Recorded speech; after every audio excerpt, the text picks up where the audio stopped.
These two guys are the most expensive strikers in the current transfer market. Both players have been called counterparts, built from the same mold, same potentials. Honestly, it's down to the fact that these guys are tall, lanky, both dubbed the next Jerry Henry, technically creative and brilliant. And honestly, we all know they're both good players. But I know you're yet to see where one player edges it over the other. So let's begin. When we analyze a striker's goal-scoring game, I use 4 simple pillars: shooting mechanic, shooting speed, his finishing skill, and the movement in the box. Let's start with the shooting mechanics. Both Isak and Ekitike are naturally clean strikers of the ball. They both have understanding of the basic footwork, planted foot positioning, body balance, contact points, and the follow-through. But Isak is the more refined one here. His mechanics are repeatable, his finishings are drilled, his planted foot is always rightly aligned with the ball and pointing away from the keeper, giving him cleaner angles to finish with accuracy and power. Every time he shoots, it feels prepared. He's a striker that looks like he went to the lab, trained on his fundamentals, and came out polished. Ekitike, on the other hand, has all the basic tools, but add layers of craft to it. He leans in, uses his arms for balance, stiffen his core, but when it's time to strike, he's not afraid to get creative. Outside of his ankle, toe pokes, hits the ball with the shin pad, he embraces chaos and somehow makes it work. It's messy but very effective. While Isak gives you the very ideal shot, Ekitike gives you that shot that hurts goalkeepers from any body part, any angle, any situation. So if you're asking who has the consistent basic shooting technique, it's Isak. But if you're asking who can get shot off weird situations, ugly angles and still score, Hugo Ekitike has that. Now let's talk about shooting speed and instinct. Isak is sharp. He knows what kind of shot he wants to take before the ball even arrives. No second guessing, no hesitation. That clarity gives him an edge. He doesn't delay when the window opens, but Ekitike is a bit quicker to shift. He doesn't need to fully reset. He can dribble once, shuffle light, and snap off a shot in one breath. When pressured, Isak hits fast because he has one plan, but Ekitike hits fast because he can improvise. And when there's no window, he creates one with a twist, a fake, a toe poke, and a run. So when it comes to raw speed of execution, they're both sharp, or I could even give that to Isak. But when the pressure gets high and you need someone to think on the spot, Ekitike wins that. Now let's talk about finishing skill. Isak is a master of repetition. He's Mr. Reliable, low-driven finishes, powerful shot, occasional chips, with just a very few unorthodox goals. But the ones he attends, he usually scores. And his best trait, he always shoots away from the goalkeeper, and that alone boosts his conversion rate. He's very calculated, he can score the headers when given a chance. He's someone who can score from long ranges as well when it's convenient. But in terms of Ekitike, he's a different player. He's not as refined or good with the basics with all the primary fundamentals as Alexander Isak, but he brings a tool of tricks to the final moment: in-step calls, toe pokes, mid-dribble, low power drive, even scuffed finish that sneaks under the goalkeeper, and somehow it all works. The thing is, he's not yet the complete version of himself, but he's very brave. And he repeats those odd finishes until they kind of become a habit now, something that you can trust him to repeat on the big stage, and he would really pull up very, very good maverick goals. So on the finishing technique and repeatability, it's gonna be Isak. But on the range of finishing ideas and creativity, Ekitike wins it. Now let's wrap it up with the movements in the box. Both players have proper number 9 instinct. They time their runs, they stretch the back line, they arrive for cutbacks and second balls. Isak's movement is more orthodox. He goes in behind, he makes straight and diagonal runs. He does it with the timing that's needed. Isak is also very, very aware of offsides, and he can place himself in high value areas. But Ekitike's movement is nastier. He hides, he ghosts, then appears on the blind side. Double movement, blind runs, sudden change in direction is more problematic for defenders. So in summary, mechanics, Isak edges it, shooting speed and pressure. Ekitike edges it, finishing skill. Isak wins the clean, consistent, primary goal-scoring style. Ekitike wins the ones with range if you want someone who can pull off something you never expect. Not saying his primary goal scoring is not good.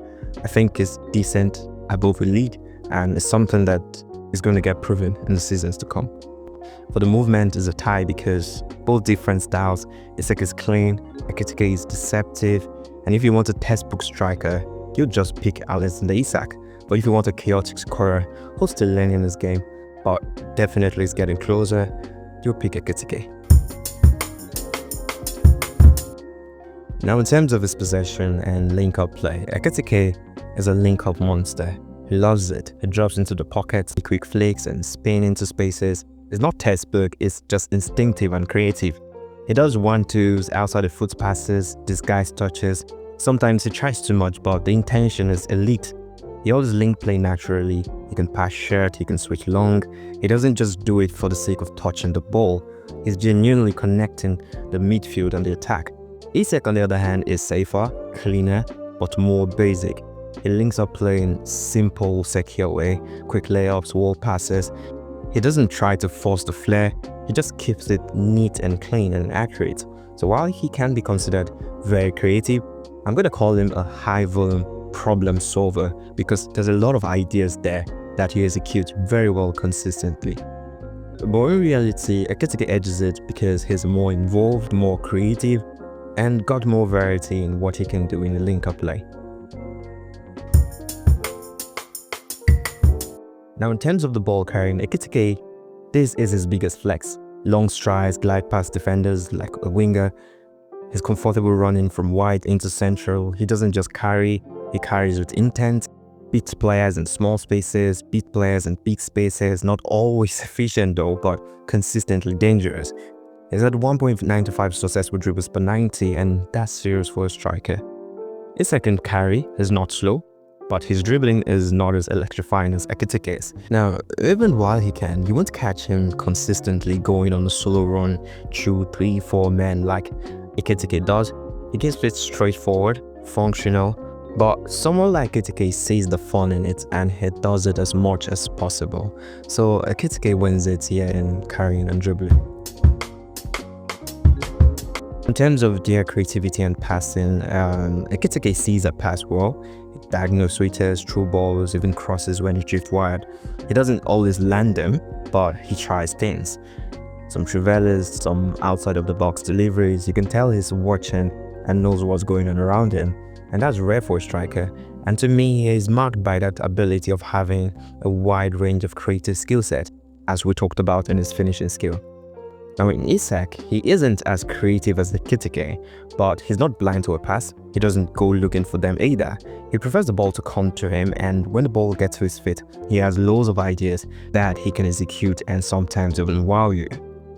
But it's so much of a mindset thing at this point because Ekitike is always looking to be creative. He's always thinking of doing something new, while Isak is always thinking of doing something that could be considered creative, but in my honest opinion is a product of forward thinking, being functional, having the end product at the end of every action. But the reason I'll be giving it to Ekitike is that he has the ability to produce more. He has the skill set, he has the creativity to produce more. So it's not just like a young kid trying to be fun, trying to be creative. He thinks creatively and he has the ability to pull them off the weight of pass. You could see some trivelas out of crazy places. He can one-touch passes in tight spaces, toe pokes to open up defenses. Everything is just there for Ekitike, and is obviously one of the reasons they're quoting such a high amount for him.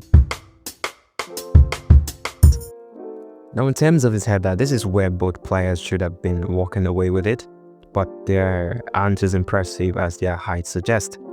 I'll try to keep it simple and better for understanding. Isak isn't that great when it comes to finding himself having to compete for a header with a very good centre-back. Ekitike isn't either. Going up against a centre-back, they're both likely to lose, but if they manage to connect with the ball, let's say CD, ducks or lost a due, Isak is likely to have a better connection and better direction and find it to the edges of the net. It's more cleaner than Ekitike's by a mile. It's an area where I expect Ekitike to improve because he's not afraid to get into a duel, but it's not convincing yet. So there's a lot of connection, but no much direction. So I think both players need to put a lot of work here. Now defensively, Isak pressing is very intelligent. He's not the most aggressive, but he's alive. It is a smart moment to press. He has an injury history, so anyway allows him to press wisely, not wildly. And that said, Isak defines his ways into the team shape. He closes down well when needed, especially in central zones, but he's not the type to press all game. And Ekitike is a bit different. You can see him or call him to be one that is more raw, but more chaotic too. He presses with very high energy, but he doesn't have that coordination. You'll get a youthful energeticness from him, and he's quite less polished in the way he thinks. So he doesn't understand the pressing game as much as Isak. So Isak is able to coordinate himself, think smarter, and act after that, while Ekitike has that youthful energy to burn consistently. Now, in terms of their playing styles, Alexander Isak is a modern number 9, tall, composed, and smooth technique. He's a player that knows what he wants to do and how to do it with precision. You play him centrally, feed him, you let him walk the box and finish moves. Isak is the kind of striker who has polished his few weapons. His movement is matured, finishes are selected, his actions are well thought out. Isak doesn't try to be everything, and yet he does the things that he do to a very, very high standard. Hugo Ekitike is a different breed. He's a chaotic hybrid. Yes, he can finish. Yes, he can play as a 9, but he refuses to stay in the box. He drifts wide, drop deep, turn under pressure, and creates space in places that you wouldn't even expect the striker to go. But he brings so much more to the table, more than just goals, more than just box presence. He creates danger in areas where Isak simply wouldn't go. So that's both his gift and, let's say, weakness in case it doesn't pay off on the long run. So who would I pick, honestly? If I'm a coach trying to build a system and I need a consistent goal from a locked-in center forward, Isak is my man. But if I'm building a team that wants flair, freedom, and chaos, and if I want a player who can unlock tight games, drift into wide spaces, and evolve into something bigger than a number 9, then I'm taking Ekitike all day. Isak can offer distance, but not to the wildness and to the instinctive creativity that Ekitike does. So most coaches that I've talked to, they were leaning on Ekitike too. And personally, I'm gonna go for Ekitike myself, because while Isak is more complete today, Ekitike's ceiling is ridiculous. And I'm betting on a player who I'm seeing most of the skills and this ability already being put to work.